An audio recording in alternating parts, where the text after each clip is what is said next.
Здорово, сябры! Всім привітос!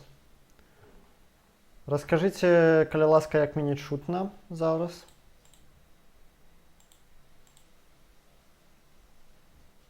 Ці добра мяне чуваць?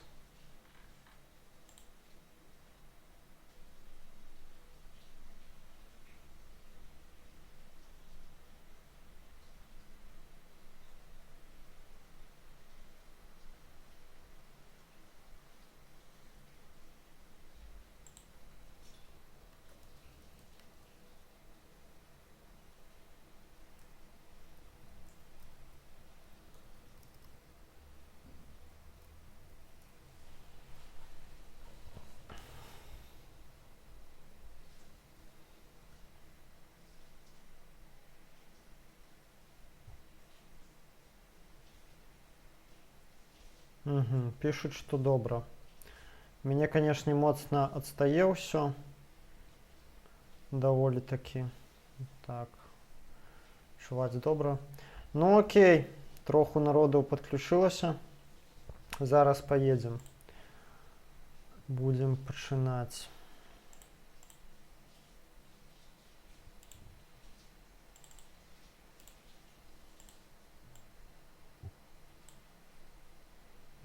Чуваць добра, окей. Так, зараз буду налажваць. Ну што, сябры, дзякуй усім, хто падышоў.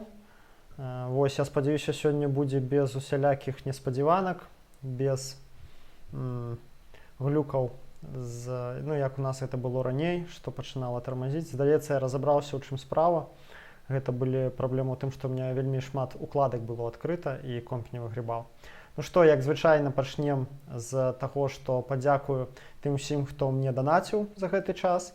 Гэта быў Андрэй Н, Ігор Ж, Ангеліна, юзер, які назваўся Donation Alerts Я, Сергей Г і юзер Дмітрый. Апошні Дмітрый, ён папрасіў вярнуць мову ў тэлеграм-канал.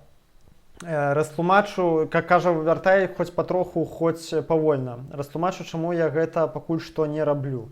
На жаль, на сёння рэчаіснасць такая, што вельмі моцна губляю прагляды і падпісчыкаў, калі выключна тэлеграм-канал веду на мове. Я вельмі доўга з гэтым змагаўся, 1,5 гады вёў амаль выключна на мове тэлеграм-канал. Всё ж такі ў выніку прыйшлося мне здацца.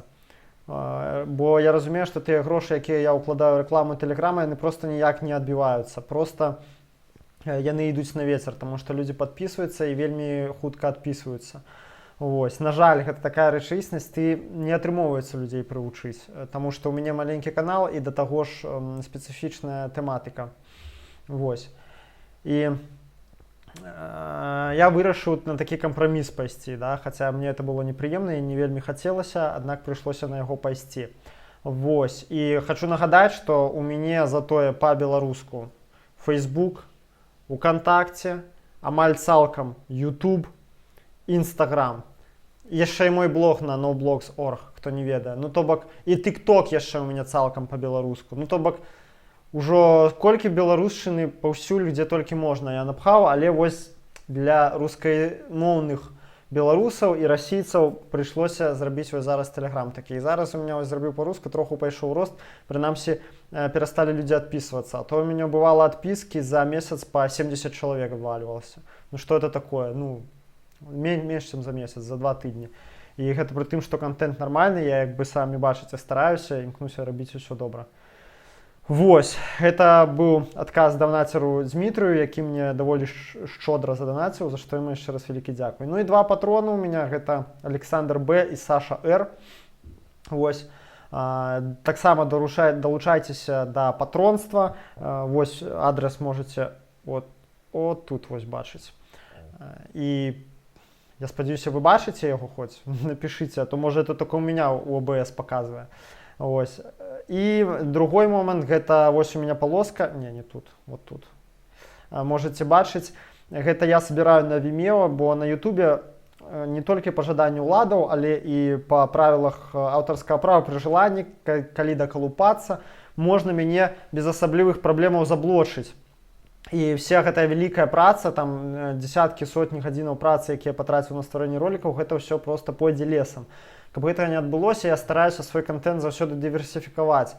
То бок на некалькі платформаў раскінуць. І відэа, але ж YouTube это манапаліст, да? Аналагічных відэаплатформаў няма больш. І таму прыходзіцца абіраць, на жаль, з гэтых карпаратыўных. І адзіная нармальная альтэрнатыва гэта Vimeo. Аднак там нужна на год прыкладна $200 каштуе гэты сервіс, таму на яго трэба грошы. Гэтых грошаў пакуль што няма, толькі... О, да, бачна, дзякуй.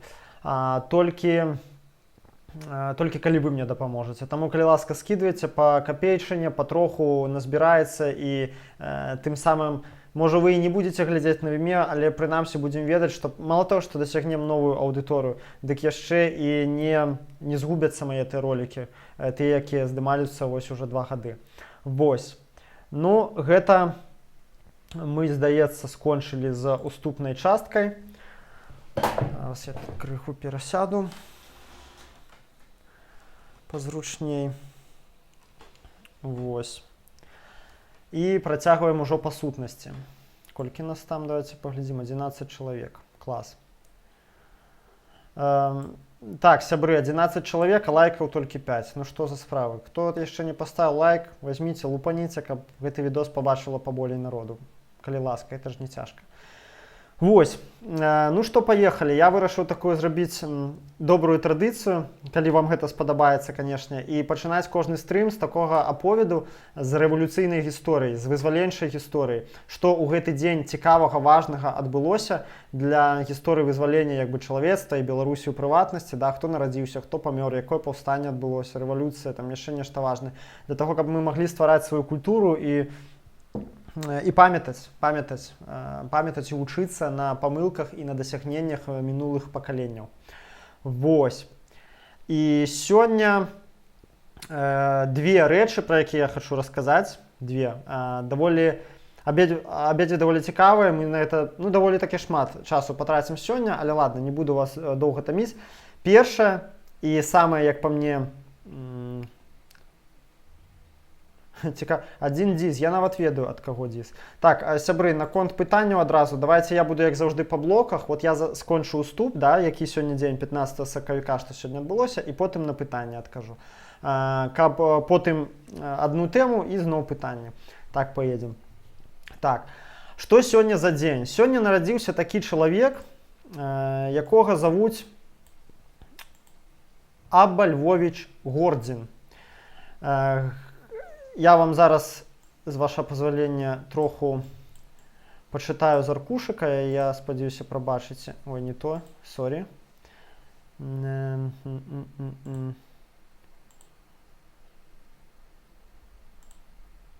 Вось. Нарадзіўся Абба Львовіч Гордзін.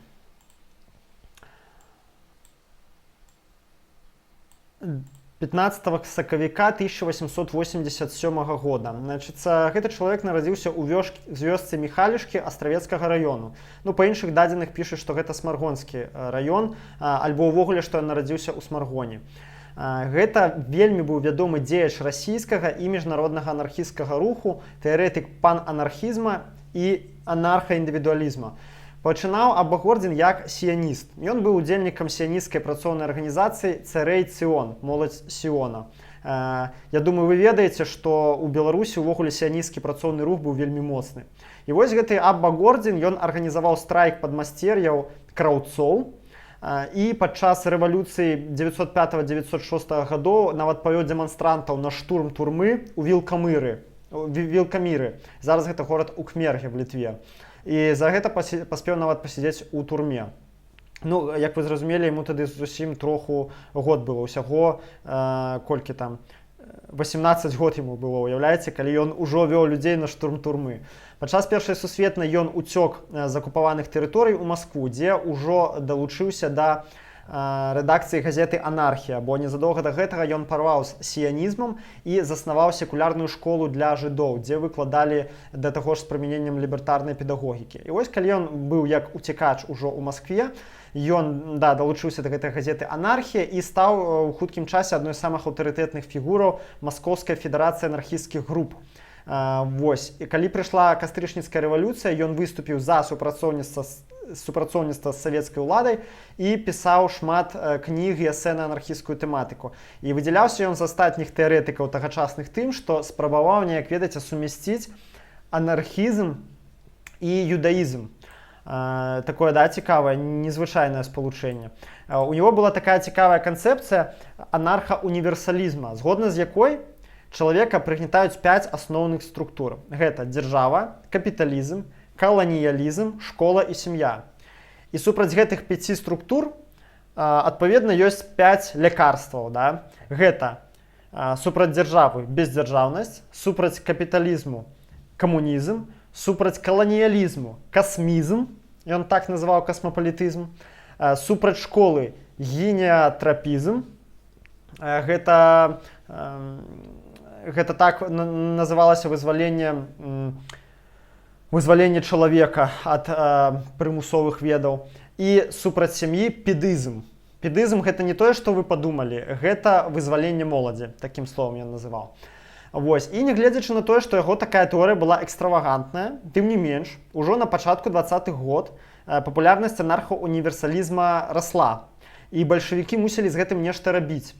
Ну, то бок вы ведаеце, я думаю, троху гісторыю, што ўжо ў першыя ж месяцы, тым больш гады пасля рэвалюцыі, бальшавікі пачалі зачышчаць сваіх былых палітычных супернікаў, і першымі там пайшлі пад нож правыя эсеры, потым левыя эсеры-анархісты, і вось Гордзіна цярпелі даволі доўга, бо падавалася, што такая, ведаеце, экстравагантная канцэпцыя, да, і маўляў, ну, што з гэта атрымаецца. Аднак, уявіце, да якой ступені не любілі бальшавікоў, што працоўныя даже гатовыя былі за гэтай канцэпцыяй ісці. І ў выніку абу Гордзіна абралі ў маскоўскі савет, ну, тады былі саветы, да, працоўныя маскоўскага збройнага заводу, на якім ён працаваў. То бок ён быў філосафам, пісьменнікам, яшчэ і працаваў на заводзе як працоўны. І тады бальшавікі што зрабілі? Яны проста адмянілі вынікі выбараў і назначылі перавыбары. Аднак на гэтых перавыбарах ізноў абралі Гордзіна. І пасля таго, як такое адбылося 3 разы, Гордзіна арыштавалі. Ну, бальшавіцкая ўлада, да? Працоўная, так званая, дэмакратычная. Ён 3 месяцы сядзеў у бутырцы і быў вызвалены толькі пасля галадоўкі вязняў, у якой прыняло, па словах Александра Бергмана, 1500 чалавек удзел. То бок, уяўляеце, за аднаго галадала 1500. Потым яго яшчэ арыштоўвалі, і ў 21 годзе яго ўжо адправілі ў ссылку, адкуль ён збег у ЗША, дзе ўжо удзельнічаў у амерыканскім анарха-сіндыкалісцкім руху.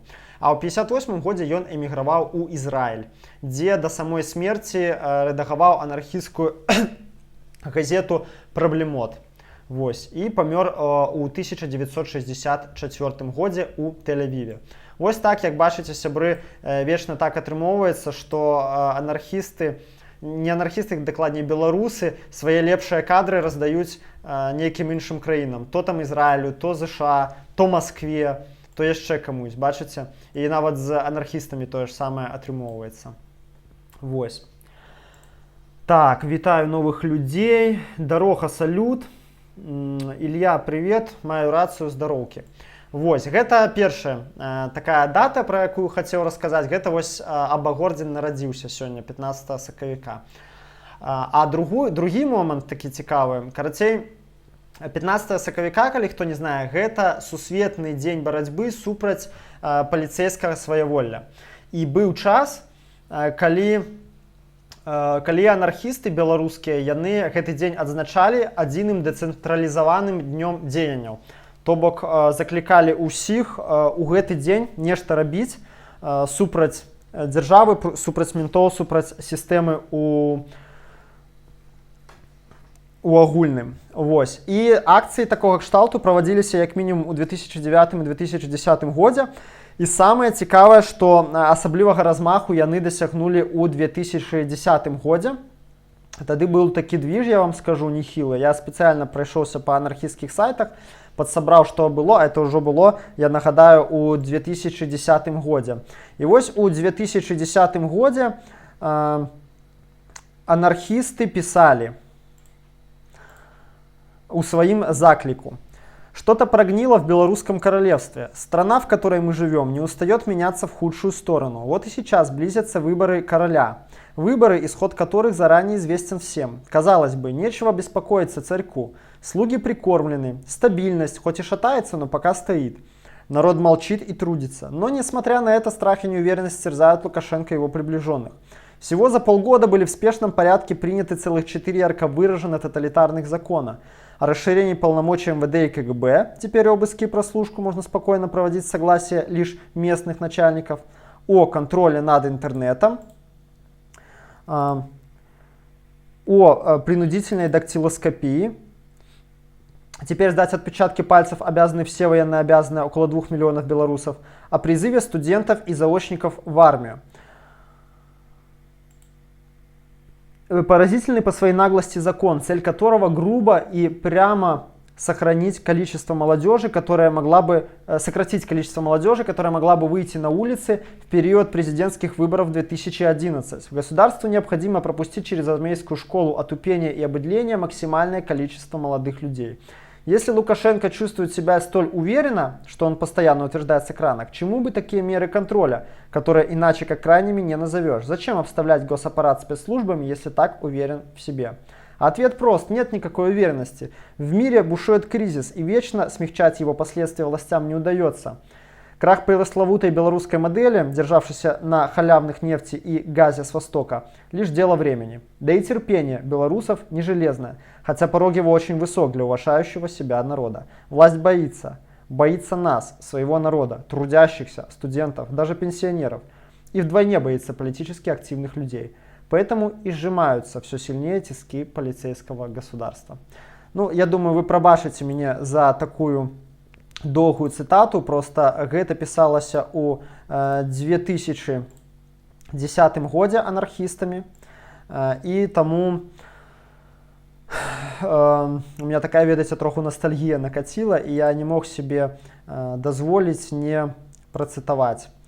А вось на гэты пафасны заклік, да, такі максімальна патэтычны, адклікнуліся ў 2010 годзе Солигорск, Бобруйск, Полоцк, Барановичи, Логойск и Минск.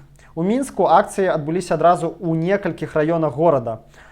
І раздаваліся ўлёткі, клеіліся налепкі, маляваліся трафарэты. Вось такія, то, што вы зараз на экране бачыце, гэта такія графіці маляваліся па ўсёй Беларусі. Акцыі праходзілі з 9 па 16 сакавіка. У гэтыя ж дні адбыўся напад на пастарунак міліцыі ў Салігорску, за які троху пазней былі адпраўленыя за краты яшчэ некалькі анархістаў, адзін дакладней анархіст, і яшчэ аднаго адправілі ў вышук. Дагэтуль яго не знайшлі, дарэчы. Вось, таварыша нашага Салігорска, Дзіму Дубоўскага, па абвінавачанню ў гэтым таксама прынялі. І вось, як бачыце, гэта я проста паказаў, як такое, ну, ведаеце, гэта ўжо старонка гісторыі нашага анархісцкага руху, пра гэта трэба таксама памятаць, мець на ўвазе і узгадваць, як яно было, да, як анархісцкі рух развіваўся. Ну, конечно, што трохі прыкра, мне так трохі крыўдненька, да, што 10 год прайшло, да, уявіце сабе, гэта было ўжо 10 год таму, а рыторыка па сутнасці засталася тая ж самая, тыя ж самыя праблемы, кожны год толькі ўзмацняецца гэтыя рэпрэсіі, робіцца ўсё горш, і пакуль што не бачна, каб былі такія зрухі да лепшага, да, і анархісты рабілі і казалі тое ж самае, і дзяржава робіць тое ж самае, такая троху дэжавю. Аднак усё ж такі прыемна, паглядзіце, колькі гарадоў тады адклікнулася. Зараз, конечно, анархісцкі рух ужо не ў такіх сілах, прынамсі на вуліцы. Аднак ён ужо моцны ў чымсьці іншым. Да? Ну, гэта, ладна, асобная тэма. Вось такая у нас троху была хвілінка ностальгіі. Спадзяюся, да, не надта вас стаміў такімі доўгімі цытатамі. Секундочку. Зараз будем тады працягваць астатняе. Так, ну, все, в прынцыпе, уступ я скончу. Што хацеў на гэтую тэму сказаў.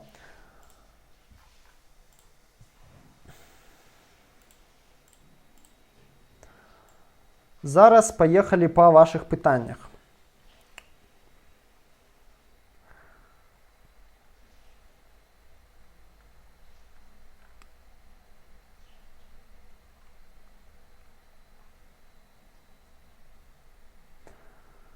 Когда новый видос в ТикТоке?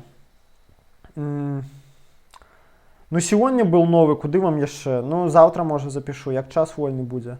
Ну, рады, что сюда мой тиктокерский подписант пришел. Быў чувак, запытаўся, чамусьці выдаліў гэта паведамленне, калі новы будзе відос пра ИК-4. Не ИК-4, а турму номер 4. Гэта важны момант. Турмы гэта адно, папраўчая калоніі гэта іншае. Не ведаю. Будзе, ну, цягам месяца амаль што дакладна, але больш дакладна не магу сказаць, бо існуюць больш хуткія відосы, якія трэба хутчэй выпусціць. Хутчэй, бліжэйшае, хутчэй за ўсё, канешне, будзе «Анархія проста», 6-й выпуск, таму што ўжо вельмі давно гэта не выпускаў, а ўсё ўжо адзнята, засталося толькі зрабіць. Ну што, як жыццё, пытаецца дарога, ўсё ў масках сядзяць? Да не, неяк у Мінску даволі спакойна. Да, я забыўся сказаць, што я зараз на сувязі з вамі з Мінску зараз, не з Любліна, там каранцін, я падумаў, нефіг там рабіць. Вось, толькі фігнёй страдаць.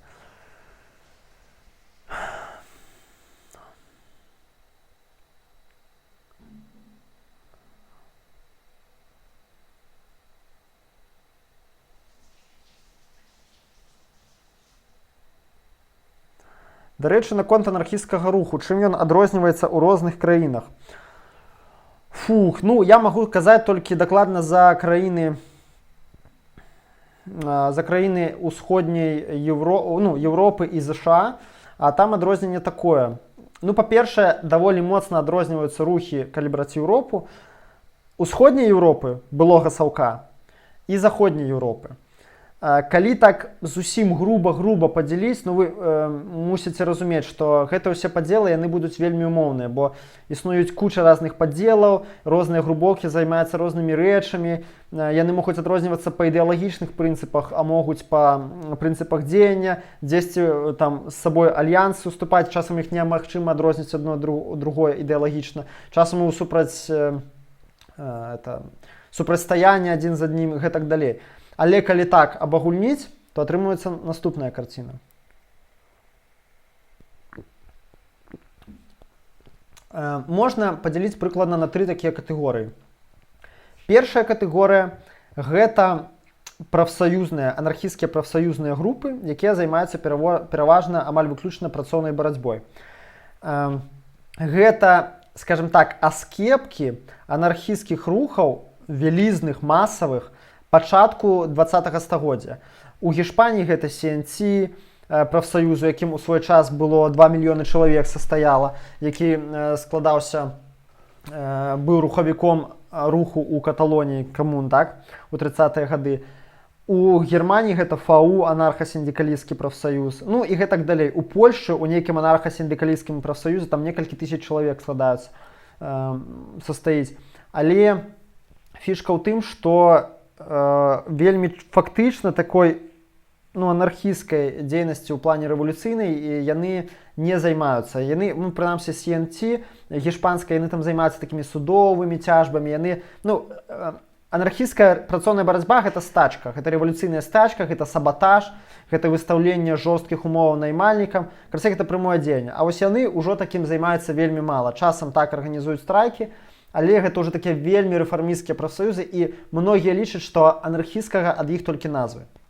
І там, звычайна, людзі такого больш сталага веку, вось менавіта ў гэтых групах. Гэта першае, да? Гэта мы берем зараз Еўропу і ЗША.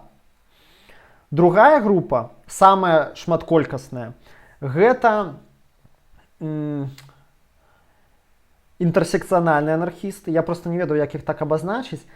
Інтэрсекцыянальныя анархісты, там вельмі шмат такіх груповак, падраздзелаў, але яны больш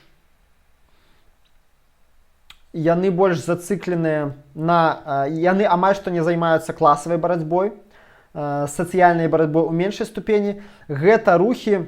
Не так. Палітычнай барацьбой яны амаль не займаюцца. Класавае пытанне для іх таксама не стаіць амаль што. Гэтыя інтэрсекцыянальныя анархісты, яны пераважна апантаныя павесткай ЛГБТ і фемінізма. Часам да гэтага далучаецца антытурэмная барацьба, і часам яны ўпрагаюцца ў некаторыя сацыяльныя канфлікты канкрэтныя. То бок гэта такая большая аморфная тусоўка, якая складаецца з кучы там разных груп, ініцыятыў. Вось туды ж можна аднесці ежа замест бомбаў. Яны не займаюцца палітыкай дэ-факта, яны не ставяць сваёй мэтай рэвалюцыю, вось прямо палітычны план з праграмай рэвалюцыі дасягнення анархісцкага грамадства. Не. Яны проста рэалізуюць свае анархісцкія прынцыпы на практыцы, наколькі гэта магчыма, і робяць нейкія там карысныя сацыяльныя штукі, удзельнічаюць часам у пратэстах. Але вось галоўны напрамак іх дзейнасці это ЛГБТ і фемінізм. Вось заходнія анархісты апошнія 20 год вельмі моцна на гэтым загналіся. За што, ну, я іх асабіста крытыкую, да? Я лічу гэта няправільна. Вось. І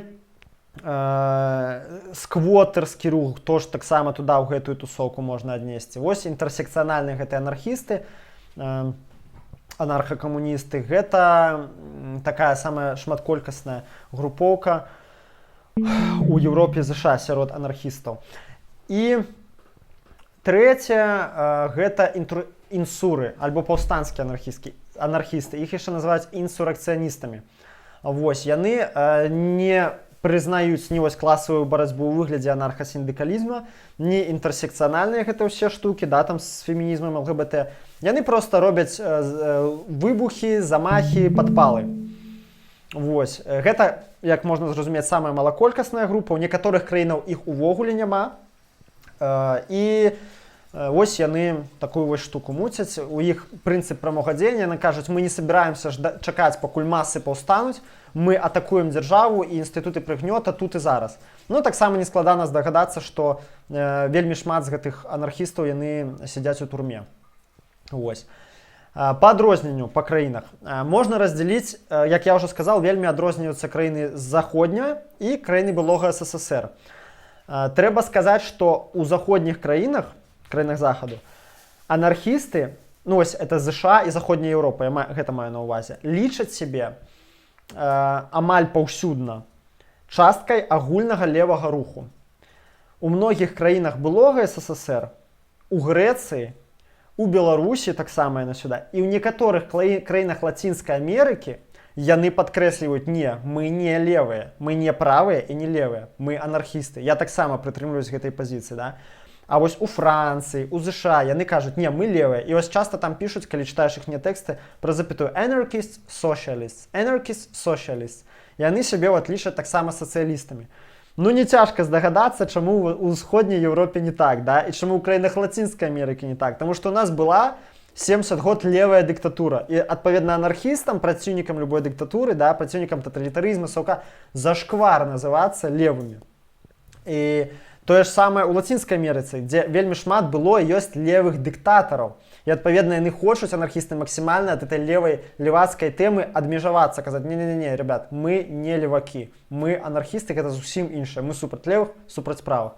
Вот. Я лічу гэта слушна. Ну, яшчэ па шэрагу разных прычын. У меня было ажно 3 артыкулы, я напісаў 3, якія называюцца «Чаму анархісты не левыя». Вось. Каму цікава, калі вам гэта цікава, скажыце, я вам скіну прямо зараз у чацік гэтыя артыкулы. Вось.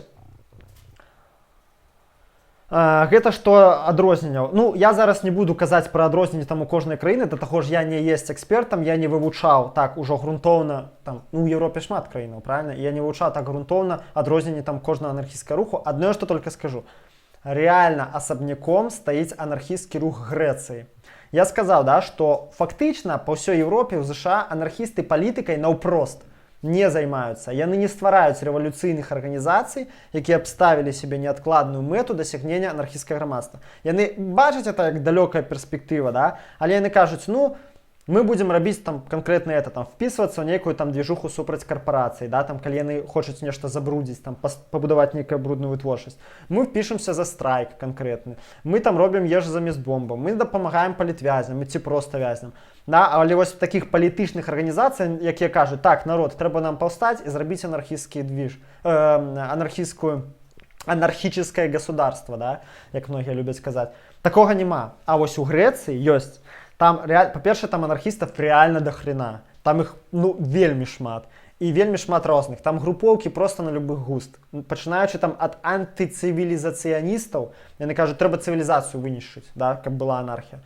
сканчаючы інсурамі, вось які я сказаў. А ёсць яшчэ анархакамуністы, якія не інсуры, але яны лічацца як бы наследнікамі Махно, наследнікамі там каталонскіх этих анархістаў. Карацей, яны кажуць, мы займаемся тэрорам, але мы гэта робім для таго, каб народ паўстаў. То есть это мы не для себя робім, бо ось эти інсуры, яны індывідуалісты, такія окаланіцшанцы, да, як сказаць, карацей, у них вельмі індывідуалістычная версія анархізму. Да? Яны кажуць, мы ненавідзім гэтую сістэму, і мы таму яе будзем знішчаць тут і зараз. А як там гэты народ, ну, это ўжо справа для нас 10-я. Паўтарайце за намі. Мы вас не збіраемся адукоўваць, вучыць, мы робім тое, што мы хочам. Гэта наш всплеск нашай рэвалюцыйнай энергіі. А вось там ёсць такія групы, такая была, называлася рэвалюцыйная барацьба. Там былі такія... два чалавекі вельмі вядомыя, гэта Нікас Мажыоціс і Пола Рупа. Яны атрымалі там касмічныя тэрміны ў турме, зато яны зрабілі там выбухаў просто хренаву тучу. Іх затрымлівалі там з перастрэлкай. Гэта было літаральна некалькі год таму. І калі Нікаса Мажыоціса пасадзілі, Пола Рупа ўгнала верталёт для таго, каб яго вызваліць. І амаль што вызваліла. Ужо напрыканцы іх, ну там, па нейкай выпадковасці іх, карацей, начехлілі. Я якраз быў у Грэцыі у момант, калі гэта адбывалася, усе газеты об этом пісалі. Вось. І ну, гэта просто, каб вы разумелі, адна групоўка. Это не значит, што ўсе грэцкія анархісты такія, да? Там яны вельмі розныя, іх вельмі шмат, але там вось ёсць рэальна палітычныя анархісцкія арганізацыі, якія так сябе і называюць. Яны кажуць, вось у нас устаў, статут, да, праграма, фіксіраванае сяброўства, вось як, што мы будзем рабіць там для дасягнення анархісцкага грамадства. І рэальна у Грэцыі, я думаю, я не схлушу, и никто со мной не поспрашается, если я скажу, что самый моцны анархістскі рух у Европе, альбо нават у свеце, гэта ў Грэцыі. Вось именно уплыў анархістаў адносна на ўсё грамадства. Там яны реально з'яўляюцца, іх там так шмат, яны з'яўляюцца реально асобным сацыяльным класам. Вось. Спадзяюся, адказаў на пытанне Ангеліны. Паехалі далей. Акцыі ежы замест бомбаў зараз працягваюцца ў Мінску. Так, працягваюцца кожную нядзелю. Есть думкі наконт раздачы антыбактэрыцыдных сродкаў. Ну, цікавая ідэя, я думаю, можна гэтым заняцца. Напішы ему суполку у ВКонтакце ці ў Фейсбуку. Я думаю, яны цябе падтрымаюць. Ці нават у Інстаграме, по-моему, яны ёсць.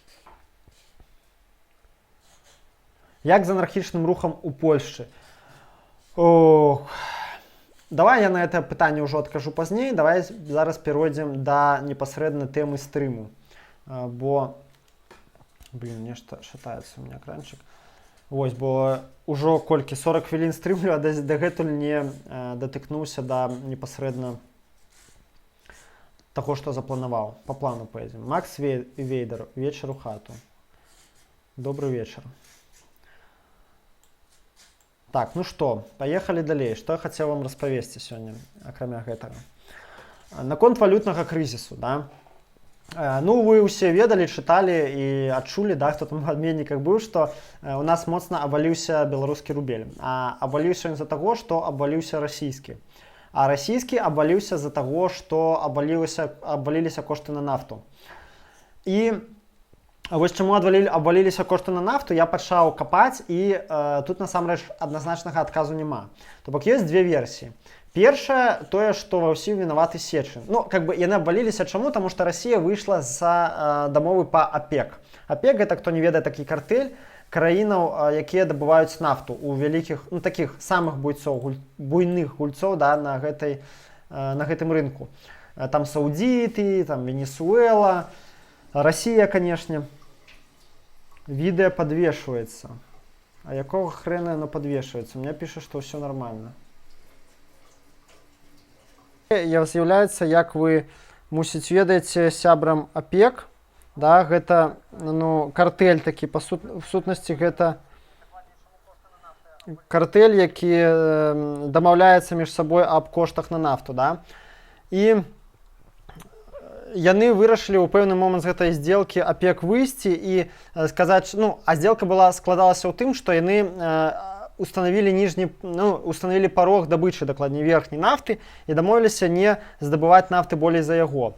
І вось па адной з версій Сечын, гэта глава Раснафты, падыходзіць да Пуціна і кажа, што сланцавая нафта амерыканская, а амерыканцы зараз вельмі старанна, вельмі шмат дабываюць сланцавай нафты, яе здабыча не будзе, як сказаць, не будзе рэнтабельнай пры кошце меншым за $40 за барэль. І Пуцін такой думае, то зараз мы, карацей, сандалім этих америкосов. І, адпаведна, зрабілі так, каб кошты на нафту упалі яшчэ ніжэй. Аднак, хто з гэтага пацерпіць, канешне, перш за ўсё самі расейцы, бо абваліўся расійскі рубль, абваліліся кошты, ну, і абваляцца вельмі моцна доходы самой Расіі, бо гэта, як вы ведаеце, у яе якраз такі бюджэт складаецца на вельмі вялікі адсотак з нафты, з доходаў з нафты. Гэта адна з версій, але па другой версіі кошт на нафту і так падаў няспынна, проста ў гэты момант як бы па шэрагу рынкавых прычын, рынкавых механізмаў з-за таго, што замедляўся рост вытворчасці, а замедляўся ён па шэрагу прычын, у прыватнасці пратэкцыянізм Індыі і Кітая, і замедлялася спажыванне нафты, зніжалася. І, адпаведна, раней ці пазней гэты спад коштаў мусіў адбыцца. І вось ён і адбыўся. Это две такія версіі. Адні кажуць, што Сечын з Пуцінам справакаваў, другія кажуць, што вось быў пратэкцыянізм, і з цягам часу ён прывёў вось да такого падзення на нафту. Што нам цікава з гэтага пункту гледжання? Я гляджу на гэта з таго боку, што ў прынцыпе вельмі кепска, калі такія вялізныя рэсурсы кантралююцца абсалютна непразрачнымі структурамі і абсалютна меншасцю. Вось глядзіце, ОПЕК гэта хто? Ну гэта фактычна картэль буйных краін, нават не саміх краін, а іхніх эліт. Яны абсалютна непразрыстыя. І рашэнні, у той жа час рашэнні, якія яны прымаюць, яны маюць каласальны ўплыў на мільярды чалавек. І вось уявіце сабе, сядзіць там Індыя, напрыклад, са сваёй пратэкцыянісцкай палітыкай, ці сядзіць там нейкія арабскія шэйхі, ці нават Сечын. Гэта людзі, якія, ну, у прынцыпу, яны ніяк не падкантрольныя народу, насельніцтву, да? Яны іграюць у свае гульні, і яны дакладна, у іх не будзе праблемы, што купіць у краме, у іх не будзе праблемы збяднення. Яны не рызыкуюць у прынцыпу нічым. Яны рызыкуюць тым, што у них было там, например, 7 мільярдаў, а стане там $6 мільярдаў, да? А мы, якраз такі тыя, хто расплачваецца за іхнія рашэнні, мы рызыкуем вельмі шмат чым, да? То бо бачыце, у беларусаў, у расійцаў, да, упалі фактычна рэальныя прыбыткі, упалі іхнія заробкі, іхняя пакупацельская здольнасць. То бок, разумееце, гэта рашэнне прымаюць адзінкі, а расплачваюцца за іх нават не мільёны, а мільярды людзей. І гэта, у прынцыпе, такі загальны бок усёй фінансавай сістэмы, усёй эканамічнай сістэмы нашай сённяшняй, да? Што яна абсалютна не з'яўляецца дэмакратычнай. Не з'яўляецца, ніякім чынам мы не можам яе змяняць. Вось эти фінансавыя эліты, ну, факт такі, што яны на сёння руляць светам і руляць нашым дабрабытам у тым ліку. Не ведаю, як вы, а я лічу, што з гэтым трэба нешта рабіць. Вось. Так, 12 чалавек у нас всяго толькі. Нешта так мала было сёння, пазбягалі ўсе падчас перапынку, ці можа гэта з-за таго, што падтармажваю. Так. Будзем хутка ўжо гэты блок сканчваць, таму калі ёсць пытанне па гэтаму блоку датычна валютнага крызісу, пішыце. Да, і вось цікава, што ў беларускім кантэксце ўвогуле для Лукашэнкі сітуацыя складаецца проста капец як непрыемна і неспрыяльна. Глядзіце, падзенне рубля, раз. Падзенне коштаў на нафту. То бок гэта значыць, што нафтапрадукты, якія мы будзем прадаваць, мы таксама іх не прададзім за высокі кошт. Каранавірус гэты долбаны, а гэта велізарныя эканамічныя страты. Бо глядзіце, зараз у нас у людзей такое патэрналісцкае мысленне, не хацеў увогуле не прыгадваць гэты долбаны каранавірус, да? Што он мне ўжо вось тут сидзіць, але прыйшлося. У нас, ведаеце, у людзей увогуле вельмі патэрналісцкае мысленне. Яны думаюць, што Дзяржава ім увесь час абавязаная, дзяржава там мусіць усё для іх рабіць, складаць усе ўмовы. З аднаго боку гэта як бы справядліва, таму што яны дзяржаву фінансуюць, а з іншага боку гэта прыводзіць да таго, што людзі прывыклі палагацца на дзяржаву, давяраць яе і разбураюцца між самімі гарызантальныя сувязі. Ось ёсць гэты вялізны левіафан, да, які мусіць нас усіх ашчасліўліваць, да? І ёсць мы маленькія, дробныя, нязначныя людзі, якія нічога не могуць зрабіць. Гэта таксама кепскі ход як бы мыслення. І так, это адцягнулся. Я казаў пра каранавірус, да. І ўсе гэтыя штукі, все эти праблемы з каранавірусам, гэта і ахова здароўя, і меры нейкія на межах краіны, і шпіталізацыя, і каранцін, калі ён будзе ўсё ж такі ўведзены. Гэта ўсё кладзецца на дзяржаву, на дзяржаўны бюджэт. Это значыць, што меней грошаў застаецца для нас. Конечно же, Лукашенко са сваіх мільярдаў не будзе для нас адсцёгіваць, да, на барацьбу з каранавірусам. Аднак ён разумее, што гэта херова, гэта неспрыяльна, і ўсё гэта, нагадаю, на фоне таго, што хутка выбары. Недарма, у яго недавно, па-моему, пазаўчора адбылася сустрэча з Караевым, якім ён паразмаўляў і падкрэсліў важную ролю міліцыі ў забеспячэнні парадка і ўсіх як бы ніштякоў, да, у бліжэйшыя гады. Ён хутка скубаторыў, да, што вось неспрыяльная сітуацыя складаецца літаральна па ўсім фронтах і ў першую чаргу па гэтай эканоміцы. Ну і як я ўжо пісаў у тэлеграм-канале, што ён не хоча закрываць межы і ўводзіць гэтыя кантрэнцыйныя меры. Я думаю, не таму, што ён, як некаторыя думаюць, хоча, каб все там пенсіянеры ў нас вымерлі, ці ён недаацэньвае небяспеку, ён баіцца эканамічных наступстваў. Ён не хоча траціць на гэта грошы з бюджэту, бо гэтыя грошы яшчэ прадстаіць у чэрвені-ліпені вкінуць в бюджэтнікаў, каб выраслі рэальныя заробкі, каб не раслі кошты на, магчыма, на штучнае стрымліванне рубля, да? Іх прадстаіць укінуць для таго, каб выбары прайшлі як па маслу. Ось. Ну і заўважце, што ў гэты раз, да, у адрозненне ад 11-го года беларусы не зметаюць беларускую тэхніку з паліцаў, як гэта было ў 11-м годзе, калі моцна абясцэніўся рубель. Я не ведаю, з чым гэта звязана. Магчыма, з тым, што больш не давяраюць да такой ступені беларускай тэхнікі, а можна, магчыма, што і не. Вось. Але аднак вось проста такое назіранне. Ну што, зараз адказы на вашыя пытанні.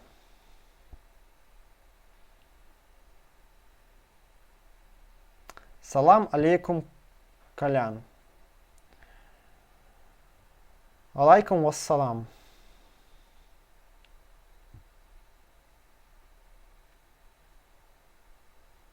Нет, неправильно. Ва салам, валайкум. Вот, прибачайце. Нешта полоска не расце. Ну, не расце, ну што ты зробіш? І ні аднаго даната не было. О, 17 чалавек і 0 данатаў. Вельмі прыкра. Ну, ладно. Магчыма, нехта пазней заданаціць. Так. Русский рубль вернется на прежний уровень или уже все? Я хутчэй паставіў бы на тое, што уже все. Ён будзе альбо падаць далей, альбо застанецца прыблізна так. Аднак я не настолькі фінансіст, каб сцвярджаць гэта наверняка. Так, яшчэ было пытанне пра анархісцкі рух у Польшчы. Ну, я пакуль што не так добра з ім пазнаёміўся. Магу сказаць, што там самая ёсць моцная такая арганізацыя, гэта анархісцкая федэрацыя. Федэрацыя анархістычная. Яна вельмі старая таксама, яна мае шмат у якіх гарадах аддзяленні. Вось, яны дзесьці яны аб'ядноўваюць, наколькі я магу заўважыць, і такіх старых больш актывістаў прафсаюзных, да, і новых кшталту інтэрсекцыянальных левых. І вось у іх яны і сквотарскай дзейнасцю займаюцца. Гэта, ў прынцыпе, галоўнае, што магу сказаць. У Любліні, дзе я жыву, там і Food Not Bombs праводзіцца рэгулярная акцыя. Вось, ужо 54 хвіліны мы стрымім. Так. Ну, паехалі далей. Крыміналкі супраць блогераў. Ну, чаму я вырашыў гэтую тэму ізноў падняць? Па-першае, выйшаў Алесь Круткін, адсядзеўшы, калі не памыляюся, 45 сутак. Вось. І робіцца відавочна, што перад выбарамі будуць далбіць, як я ўжо казаў, больш блогераў, чым кагосьці яшчэ. Ну, апазіцыю чапаць сэнсу няма, бо яна ўжо нічога з сябе не ўяўляе, да, сістэмную апазіцыю. Застаецца, гэта не сістэмная, як бы, гэта Северынец, Народная грамада Статкевіч і блогеры. Блогеры, якія я б даже аднёс не да апазіцыі хутчэй, а да грамадзянскай супольнасці. Вось. Цікавы кейс з Ціхановскім. Бачыце, мусарам спадабалася, як яны паступілі з Андрэем Павуком, да, абвінавацілі яго там у замініраванні кастрычніцкага райвыканкама, яны вырашылі, што гэта зараз добрая ідэя так рабіць з усімі. И вот глядите, что пишет Тихановский. В понедельник в 14:00 меня вызвали в управление СК в Гомеле по уголовному делу, часть 1 статьи 340 УК Республики Беларусь по факту заведомо ложного сообщения об опасности минирования здания областного суда. Проводятся следственные действия. Всем, кто хочет прийти поддержать меня, Сергея Тихановского, приходите в понедельник к 14:00 в управление Следственного комитета в Гомеле.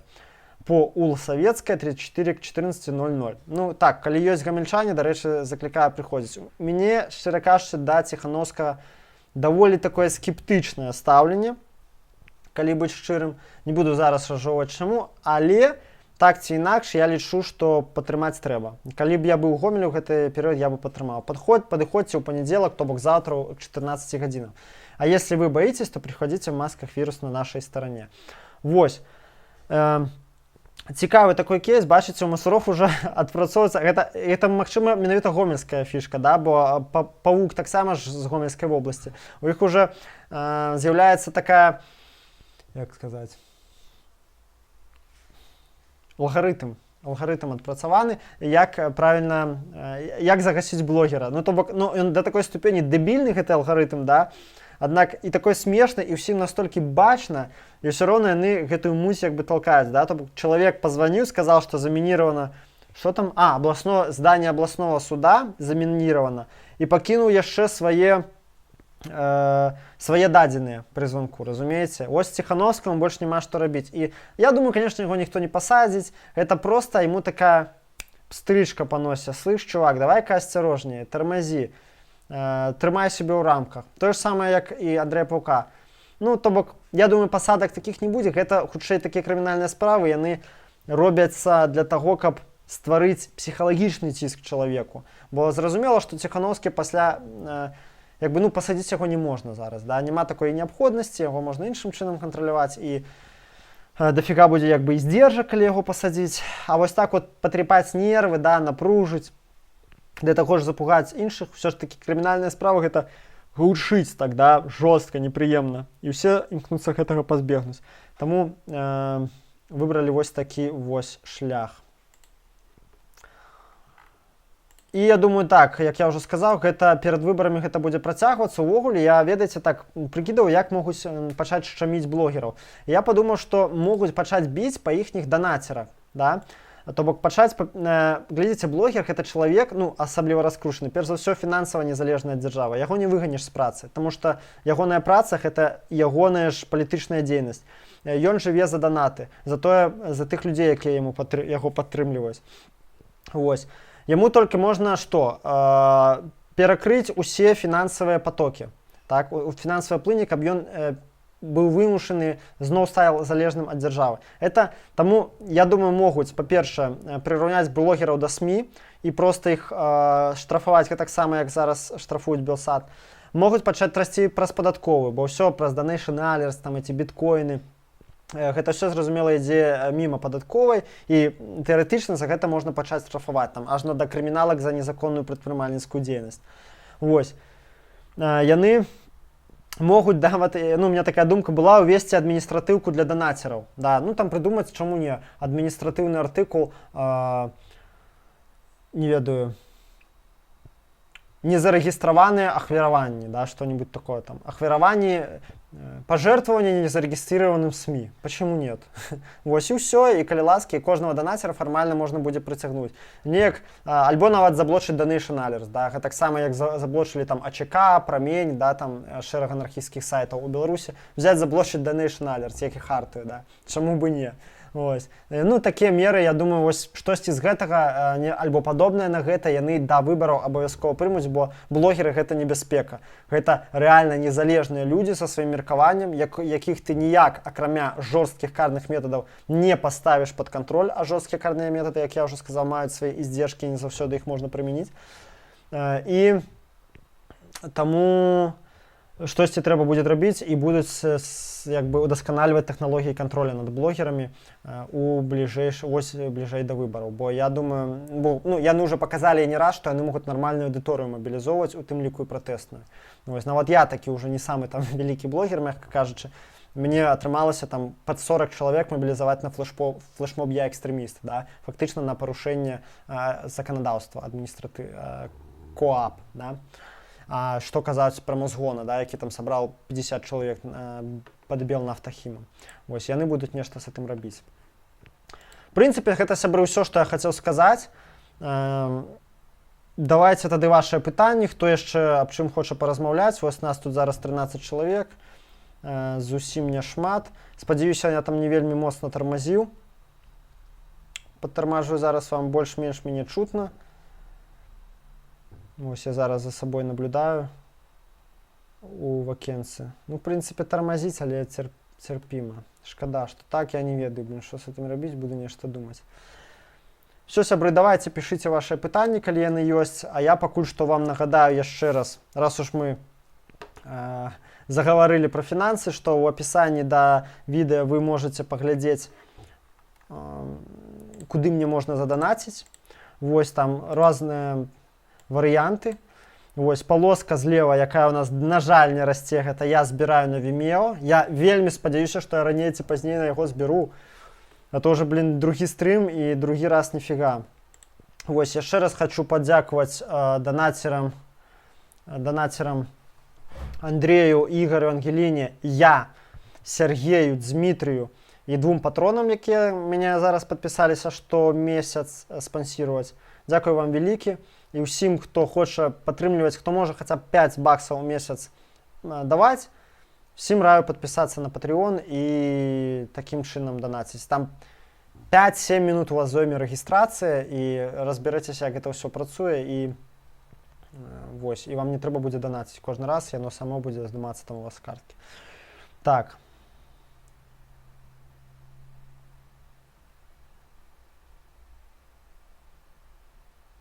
Даже теща паукамиста НТ смотрится там, ну, для жизни.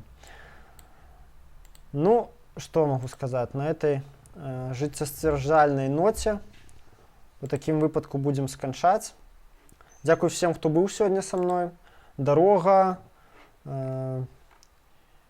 Ангеліна, астатнія ўсе. Дзякую за хуткія рэакцыі. Конечно, не вельмі шмат нас сёння было. Дзякую, што не было пытанняў пра каронавірус, бо ён рэальна ўжо проста задалбаў канчаткова. Вось.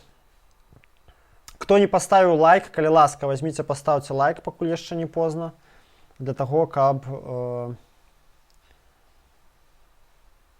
гэты відос падняўся ўверх у усялякіх індэксацыях і, магчыма, нават патрапіў камусьці ў рэкамендацыі. Всё, сябры, будзем тады развітвацца. Яшчэ раз усім дзякуй. Добра вам, крытычнага мыслення, нічога не бойцеся, вастрыце косы, гатоўцеся. Не тыя косы, якія на галавах растуць, а тыя, якімі зсякаюць усялякія плады зямлі. Вось. І верце, што ў нас усё атрымаецца. Вось. Не слухайце нікога, хто будзе казаць вам, што мы нічога не зможам. Не слухайце нікога, хто внушае вам песімізм і не верыў ва ўласныя сілы. Падтрымлівайце незалежных блогераў, не толькі мяне, але і ўсіх астатніх. Рэагуйце, ставце лайкі, рабіце рэпосты і ўсё.